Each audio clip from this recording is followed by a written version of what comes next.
Howdy, y'all. Swan Marion, the bookworm cowboy Here, here to read a few more chapters, a few of the last chapters of Rick Riordan's The Kane Chronicles, The Serpent's Shadow. But I'm planning on doing this until I'm done with this one. Then I'll go on to read you 3 more chapters in the next video of a different book. I brought 3 books with me. Yeah.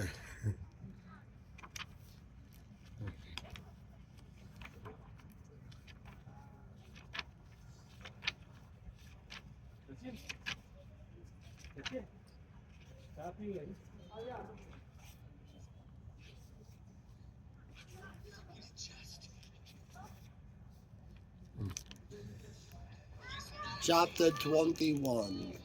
The gods are sorted. My feelings are not. Oh, my 3 favorite words. Carter, shut up. Theo really has come a long way since we first met.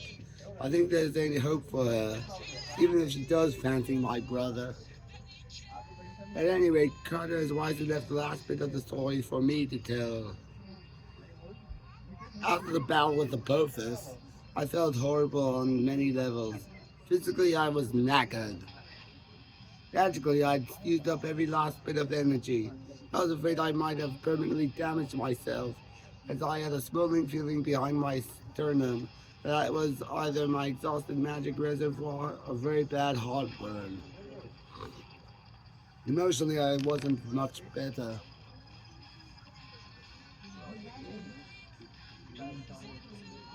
I'd watched Carter embrace Thea when she emerged from the steaming goo of the serpent, which was all very well, but it only reminded me of my own turmoil. Where was Walt? I decided to call him that, or I would drive myself crazy figuring out his identity. He had been standing nearby just after the battle. Now he was gone. Had he left without the other gods? I was already worried about Bess and Bass. It wasn't like them to disappear without saying goodbye. And I wasn't keen on what Ra had said about the gods leaving the earth for a while. You cannot push me away without pushing away the gods, the Apophis had warned. Bloody Serpent might have mentioned that before we execrated him. I had just made my peace with the whole Walt Anubis idea, or mostly at any rate, and now Walt had vanished. If he'd been declared off limits again, I was going to crawl into a sarcophagus and never come out. While Carter was with Thea in the infirmary, I wandered the corridors of the first gnome, but found no sign of Walt. I tried to contact him with the Shen amulet, no answer. I even tried to contact Isis for advice, but the cicadas had gone silent. I didn't like that. So yes, I was quite distracted in the Hall of Ages during Carter's little acceptance speech. I'd like to thank all the little people for making me pharaoh, etc., etc. I was glad to visit the underworld and be reunited with my mom and dad. At least they weren't off limits. But I was quite disappointed not to find Walt there. Even if he wasn't allowed in the mortal world, shouldn't he be in the Hall of Judgment, taking of the duties of Anubis? That's when my mother pulled me aside. Not literally, of course. Being a girl, she couldn't pull me anywhere. We stood to the left of the dais where the dead musicians played lively music. J.D. Grissom and his wife Anne smiled at me. They seemed happy, and I was glad for that, but I still had trouble seeing them without feeling guilty. My mom tugged at the necklace, a ghostly replica of my own Tiet amulet. Sadie, never come to talk much, you and I. I didn't understand it since she died when I was 6. I understood what she meant though. Even after our reunion last spring, she and I never really chatted. Visiting her in the Duat was really hard, and girls don't have email or Skype or mobile phones.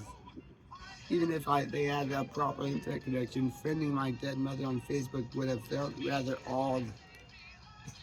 I didn't say any of that. I just nodded. You've grown strong, Sadie, Mom said.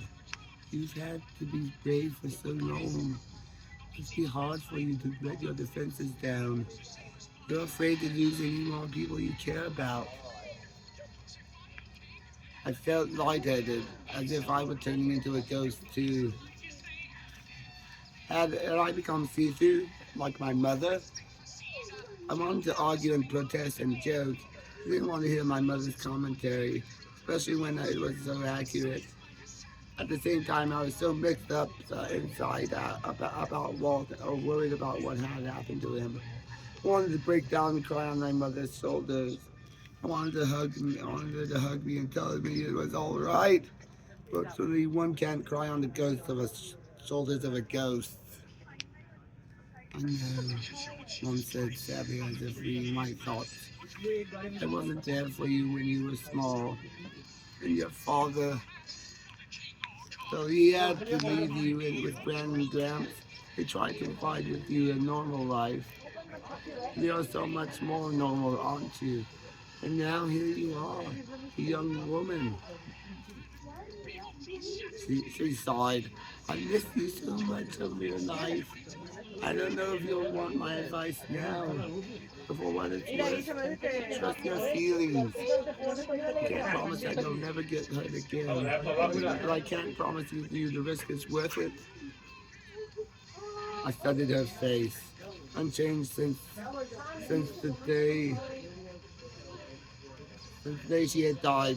The wispy blonde hair, her blue eyes, and a mischievous curve of her eyebrows. Many times I've been told that I looked like her. Now I could see it clearly. As I got older, it was quite striking how much our faces looked alike.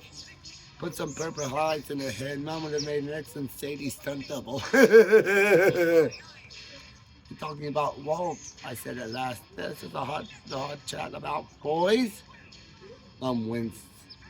Yes, well, I'm afraid I'm rubbish at this, but I had to try. When I was a girl, Gran wasn't much of a resource for me. I never felt I could talk to her. I should not think not. I tried to imagine talking about guys with my grandmother while Gramps yelled at the telly and called for more tea and burnt biscuits. I think, I ventured, that mothers normally warn against falling one's heart, being involved with the wrong sort of boy, getting a bad reputation, that sort of thing. Ah, I nodded contritely. Well, you see, I can't do that. I suppose I'm not worried about you doing the wrong thing, Sadie. I am worried that you might be afraid to trust someone, even to like someone. It's your heart, of course, not mine. But I'd say Walt is more nervous than you are. Don't be too hard on him. Hard on him? I almost laughed. I don't even know where he is. And he's so sick. God. Roommate, you also like, Mom supplied. And that's confusing, yes. But there are really one person now. Nobody has so much in common with Walt. Neither has ever had a real life to look forward to. Now together, they do. You mean? Horrible sensation behind my skin began to ease, ever so slightly. You mean I will see him again? He's not exiled or whatever nonsense the gods are going on about? You will see him, my mother affirmed, because they are one. Having a single mortal body, they may walk the earth as the ancient Egyptian god kings did. Walt and Anubis are both good young men. They are both nervous, quite awkward in the mortal world, and scared about how people will treat them. And they both feel the same way about you. I was probably blushing terribly. Carter stared at me from the top of the dais, no doubt wondering what was wrong. I didn't trust myself to meet his eyes. He was a bit too good at reading my expression. It's so bloody hard, I complained, but the laugh softened. Yes, it is. But if it's any consolation, dealing with any man means dealing with multiple personalities. Glanced up at my father, who was flickering back and forth between Dr. Julius Kane and Osiris, the Smurf blue god of the underworld. I take your point, I said. But where is Anubis? I mean, Walt, there I go again. You will see him soon, Mom promised. Wanted you to be prepared. My mind said, this is too confusing, too unfair. I can't handle a relationship like this, but my heart said, shut up. Yes, I can. Thanks, Mum, I said, no doubt feeling misery to look calm and collected. This business with the cards pulling away. Does that mean we won't see you and Dad as much? Probably, she admitted. But you know what to do. Keep teaching the path of the gods. Bring the House of Life back to its former glory. You and Carter and Amos will make Egyptian magic stronger than ever. That's good, because your challenges are not over. Setner? I guess. Yes, him. Mom said that, but there are other challenges as well. And we lost the gift of prophecy even in death. I see murky visions of other gods and rival magic. That really didn't sound good. What do you mean, I asked. What other gods? I don't know, Sadie. But Egypt has always faced challenges from outside, magicians from elsewhere, and gods from elsewhere. Just be vigilant. Lovely, I muttered. I prefer talking about boys. At last, once you attend to the mortal world, there will be one more portal. Look for it tonight. Some old friends of yours would like a word. I had a feeling I knew whom she meant. She touched the ghostly pendant around her neck, the Tiet symbol of Isis. If you need me, Mum said, use your necklace. It will call to me, just as the same necklace calls to Walt. That would have been handy to know sooner. The connection wasn't strong enough before. Now I think it is. She kissed my forehead, though it felt like only a faint cool breeze. I'm proud of you, Sadie.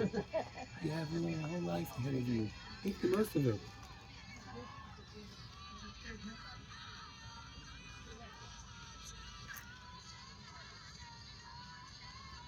Let's change the music now.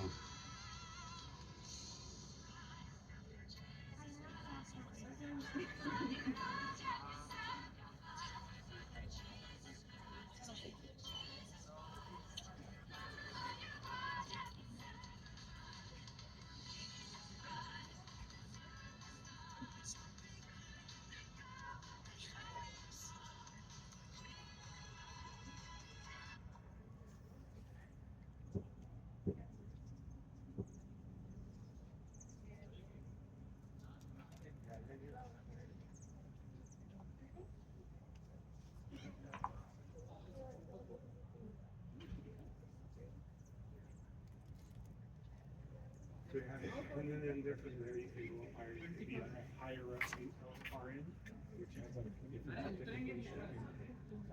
Fine.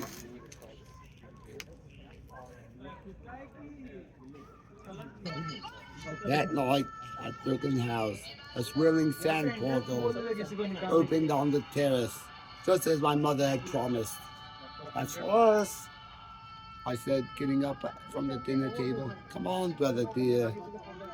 On the other side of the portal, we found ourselves at the beach by the lake of fire. Cass was waiting, tossing a ball of yarn from hand to hand. Her pure black bodysuit matched her hair. Her feline eyes danced in the red light of the waves. They're waiting for you. She pointed up the steps to the house of rest. Just talk when you come back down. I didn't need to ask why she wasn't coming. I heard the melancholy in her voice. She and Tolerette had never got along because of Bess. Obviously, Bess wanted to give the hippo artist some space.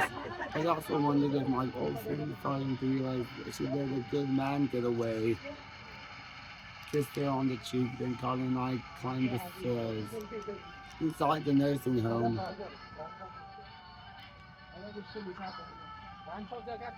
Let me see, it was festive. Fresh flowers decorated the nurse's station. Hecate, the frog goddess, walked upside down along the ceiling, hanging body streamers while a group of elderly dog-headed gods danced and sang the hokey pokey, a very slow version. It's still impressive. You put your Bulgarian, you put your IVM, and so forth. An ancient lion-headed goddess, Mekhet, was still dancing with a tall male god. She purred loudly with her head on his shoulder.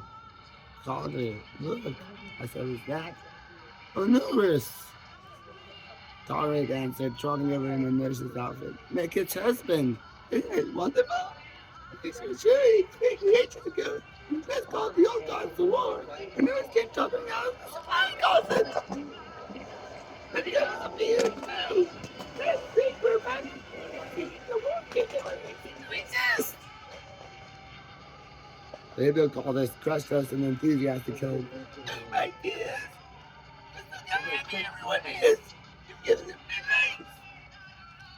I don't see as many as before, Carter noticed. They went back to the heavens, Howard said. We're off to their old temples and palaces. Then, of course, your dear father Cyrus took the treasure gods back to his throne room. Seeing the old gods so happy warmed my heart. I still felt the twinge of worry.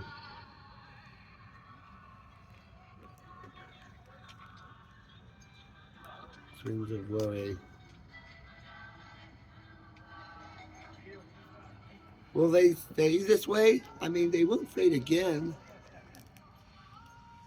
Tolerant spread her stubby hands. I suppose that depends on you mortals. Remember to make them feel important. They should be fine. But come, we want to see Bess. He sat in his usual chair, staring blankly out the window at the lake of fire. The scene was so familiar. I felt he lost his yen again. Is he all right? I tried running up to him. What's wrong with him? This turned looking startled. Besides being ugly? Nothing, kid. I was just thinking. Sorry. He rose. He watched his dwarfkin rise and hugged us both. Glad you kids can make it, Beth said. You know, Tarad and I are going to build a home on the lakeside. I've gotten used to this view. She'll be working at the House of Rest. I'll be the house dwarf for a while. Who knows? Maybe I'll get some little dwarf babies to look after. Oh, Bess! Tarad blushed fiercely and batted her hippo eyes. Dwarf chuckled. The god chuckled. Yeah, life is good. If you kids need me, just holler. I've always had more luck coming to the mortal world than most gods. Calder scowled fretfully. Do you think we'll need you a lot? I mean, of course we want to see you. I just wondered. Beth grunted. Hey, I'm an ugly dwarf. I got a sweet car, an excellent wardrobe, and amazing powers. Why wouldn't you need me? Good point, Calder agreed. But don't call too often, Beth said. After all, my honeycakes and I got a millennia of quality time to catch up on. He took Toweret's hand. For once, I didn't find the name of this place. Sunny Acres, quite so depressing. Thanks for everything, Bess.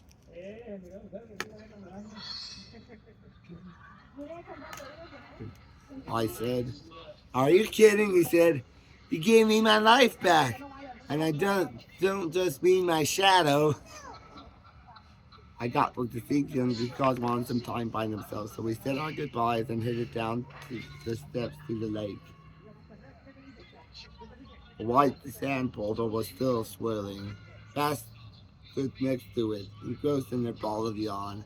She laced it between her fingers to make a rectangle like a cat's cradle.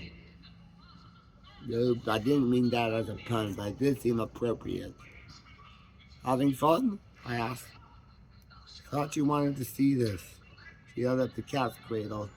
A video image flickered across the surface like on a computer screen. I saw the Hall of Gods with its soaring columns and polished floors, braziers burning with 100 multicolored.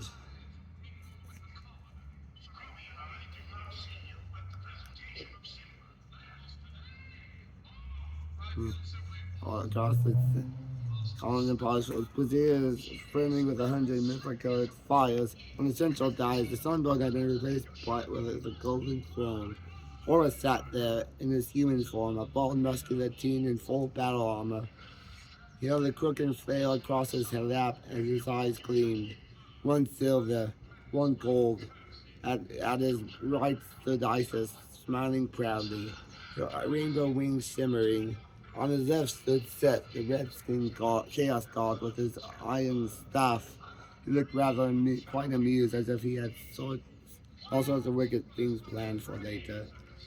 Other gods knelt as the horses addressed them. I scanned the crowd for Anubis, with or without Walt, but again I didn't see him.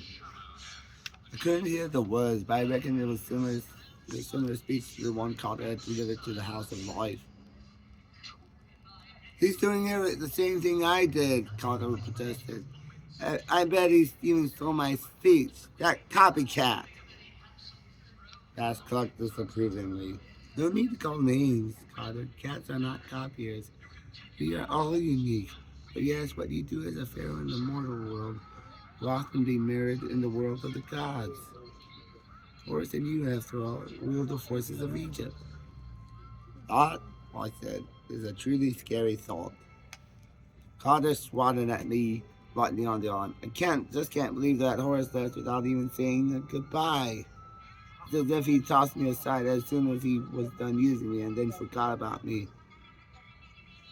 Oh no, Bash said. Gods wouldn't do that. He simply had to leave. Oh, I wondered. Gods were rather selfish creatures, even those who aren't cats. Isis hadn't given me a proper goodbye or a thank you either. Bash, you are coming with us, aren't you? I pleaded. I mean, the silly exile can't apply to you. We need our nap instructor at Brooklyn House. Bash wadded up the ball of yarn and tossed it down the steps. Her expression was quite sad for a feeling. Oh, my kittens. If I could, I would pick you up by the scruffs of your neck and carry you forever. But you've grown, your claws are sharp. Your eyesight is keen. The cats must make their own way in the world. I must say farewell for now. Though I'm sure we'll meet again. I wanted to protest I hadn't grown up and I didn't even have claws. Carter disagrees. What does he know? But part of me knew Bass was right. We've been lucky to have her with us for so long. Now we had to be adult cats, humans. Oh, Muffin. I hugged her face again. I could feel her purring. She ruffled my hair. Then she rubbed Carter's ears, which was quite funny. Come on now, she said, before I start the meal. Besides, he fixed on her eyes on the ball of yarn, which had rolled to the bottom of the steps. She crouched and tensed her shoulders. I got some hunting to do. Don't miss you, Bast, I said, trying not to cry. Good hunting. Yarn, she said, absently creeping down the steps. Dangerous prey, Yarn. Carter and I stepped through the portal. This time it deposited us onto the roof of Brooklyn House. We had one more surprise. Standing by Freak's roost, Walt was waiting. He smiled in when he saw me, and my legs felt wobbly. I'll, be inside, Carter said. Walt walked over, and I tried to remember how to breathe.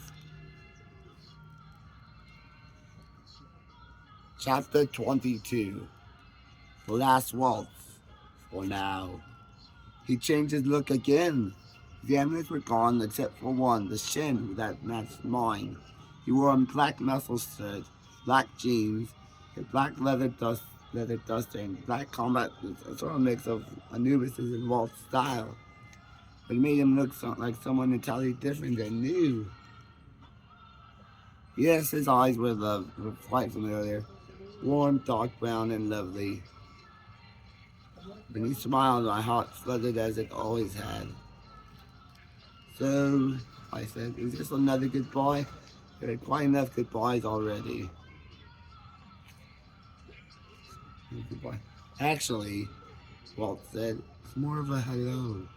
My name is Walt Stone from Seattle. I'd like to join the party. He held out his hand, still smiling slightly. He was repeating exactly what he'd said the first time we'd met, when he arrived at Brooklyn House last spring. Instead of taking his hand, I punched him in the chest. Ow! He complained. I thought that I'd hurt him. He had quite a solid chest. You think you can just merge with a call and surprise me like that? I demanded. Oh, by the way, I'm actually two minds in one body. You don't appreciate being taken off guard. I did try to tell you, he said. Several times, and Anubis did too. He kept getting interrupted, mostly by you talking a lot. No excuse. I folded my arms and scowled as best I could. My mom seems to think should go easy on you because this is all very new to you. But I'm still cross. It's confusing enough, like, liking someone without their morphing into a god whom I also like. So you do like me. Stop trying to distract me. Are you truly asking to stay here? Walt nodded. He was very close now. He smelled good, like vanilla candles. I tried to remember if that was Walt's sense or Anubis. Honestly, I couldn't recall. I still got a lot to learn, he said. I don't need to stick with charm making anymore. I can do more extensive magic. Path of Anubis. No one's ever done that before. Discovering a new magical ways to annoy me, he tilted his head. I could do amazing tricks with mummy linen. For instance, if someone talks to me, I could summon a gag. Don't you dare! Took my hand. I gave him a defiant scowl, but I didn't take back my hand. I'm still Walt, he said. I'm still mortal. Anubis can stay in this world as long as I'm his host. I'm hoping to live a good, long life. None of us ever thought that was possible. I'm not going anywhere unless you want me to leave. My eyes probably have answered for me. No, please, not ever. I couldn't very well give him the satisfaction of my saying that out loud. Boys can be full of themselves. Well, I grumbled. I suppose I could tolerate it. I owe you a dance. Walt put his other hand on my waist. A traditional pose, very old-fashioned, as Anubis had done when he waltzed at the Brooklyn Academy. My grand would have approved. May I? He asked. Yeah, I said. Won't the interrupt? Won't the chaperone shoe interrupt? Like I said, I'm mortal now. He don't understand, so I'm sure he's keeping an eye on us to make sure we behave. Make sure you behave, I snipped. I'm a proper young lady. Walt laughed. I suppose it was funny. Proper was the first word you only used to describe me. I pounded his chest again, though I admit not very hard, put my hand on his shoulders. Well, have you remember, I warned, my father is your employer in the underworld. You best mind your manners. Yes, ma'am, Walt said. He leaned down and kissed me.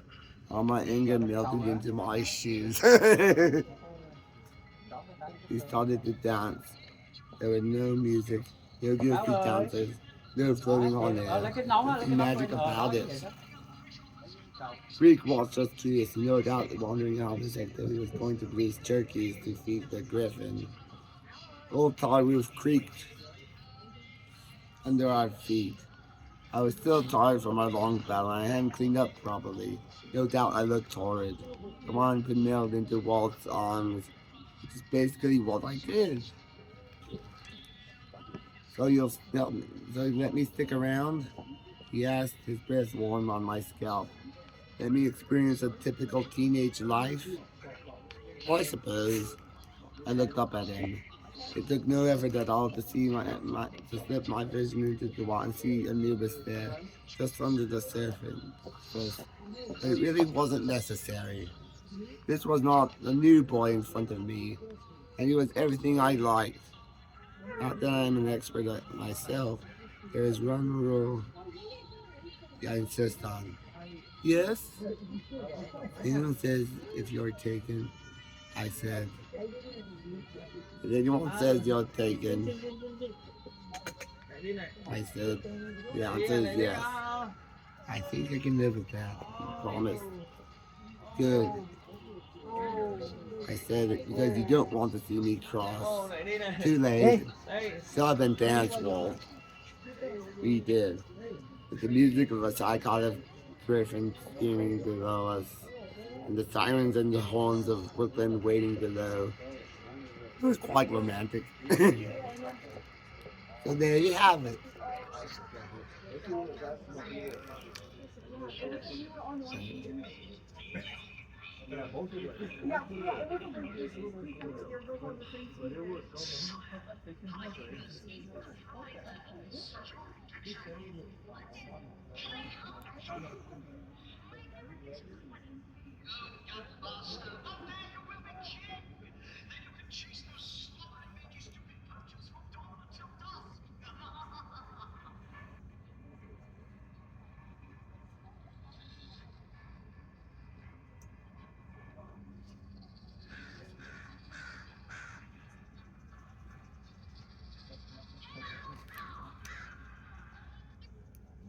Alright. So there you have it. We've returned to Brooklyn House. The various catastrophes plaguing the world have lessened, at least somewhat. We are dealing with the influx of new initiates as the school year gets properly underway.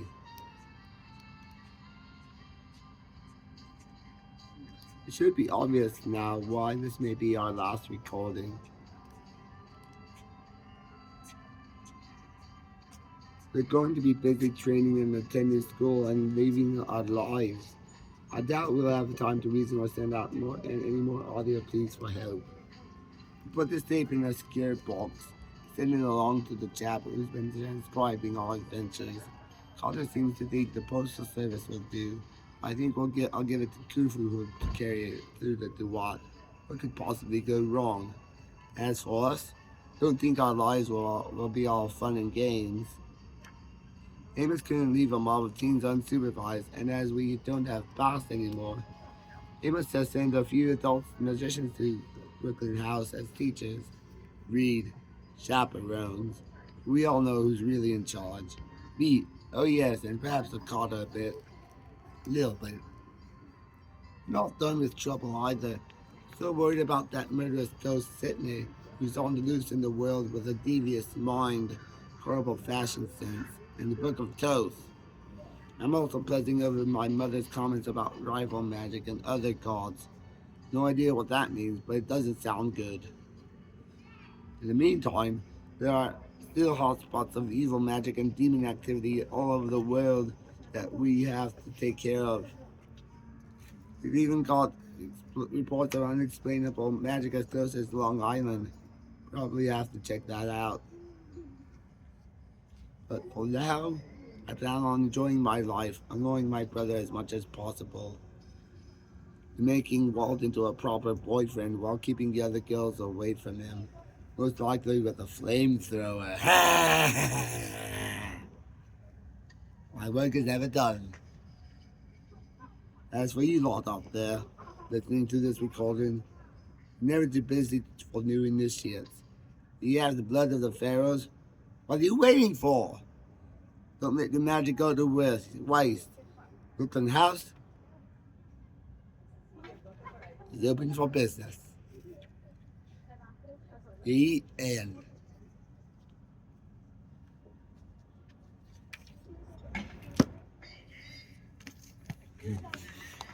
That was